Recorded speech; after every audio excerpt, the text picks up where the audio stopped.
Why was I so scared? Exactly. Right. So Velociraptor in Latin means swift thief. And so super cool name. I could see why they would want to use the name. Right. But they actually took the animal from a much larger version called Deinonychus, which is much more scary than this. It's like 6 feet tall, it's 10 feet long, had those big scary claws like Velociraptor does. Do they hunt in groups? We don't think they hunted in groups. That one's hard to say. So even for Velociraptor, we've only found like 12 individuals. Really small amount of these animals. So there aren't a lot of them. There aren't a lot of them to begin with. One example of the Velociraptor, we found it kind of locked in battle with one of those protoceratopses, but it was by itself. And so if it was hunting an animal that large, we thought, oh, we should find some other Velociraptors if they hunted in groups. But so far nothing. So we think it hunted by itself. But this one also hunts like small animals. Yeah, so still a carnivore. It's still, as you can see, those really scary teeth. It's got those large claws to kind of hold prey down. But it would be obviously much smaller prey than like the heroes of Jurassic Park. Yeah. So if I somehow invented a time machine and went back to Jurassic era and saw this, I would have like no reason. If you went back to the Cretaceous, you would have no problem kind of giving it a little shove. You're aggressive. Take a chill pill. But also these animals we think would have been covered in feathers, which is also not shown in Jurassic Park. Like, so cute.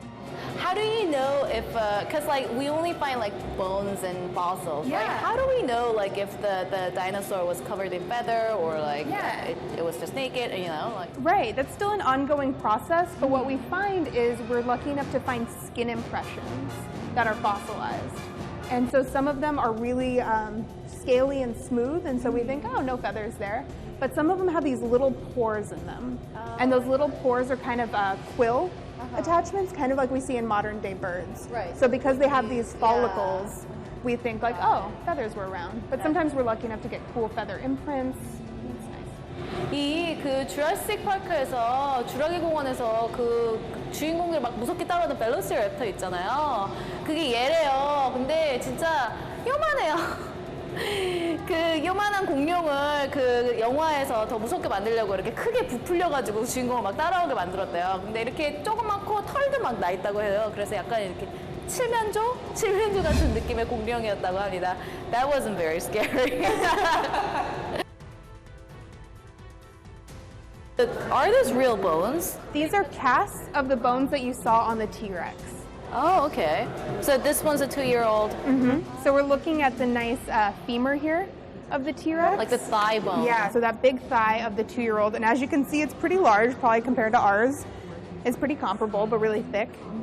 This is the 14-year-old, and this is a 25-year-old. So you can see even between this one and Thomas's, much thicker.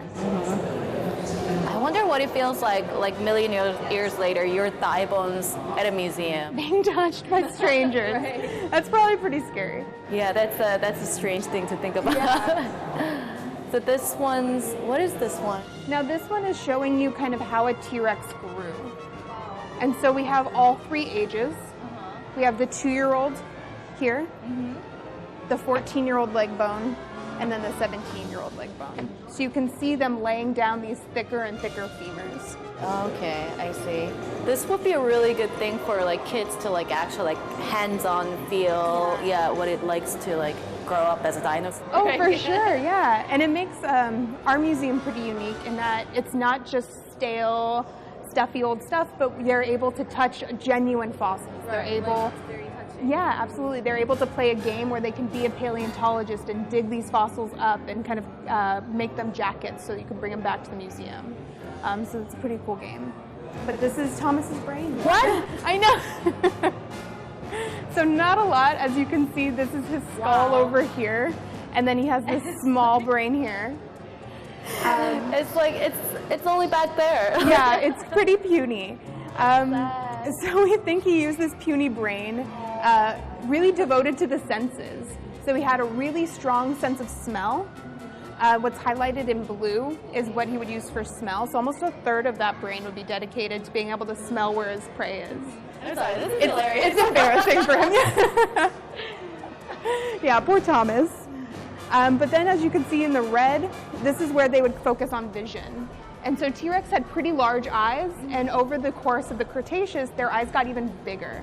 So they were great at kind of looking for prey, they were great at smelling them out, and so even if they were scavenging or if they were hunting, they would always find something to eat. This is like, okay, 이게 아까 그 큰 공룡 있잖아요. 그 한 17살 됐던 공룡이 이름이 토마스라고 하는데 토마스가 뇌가 이만하대요.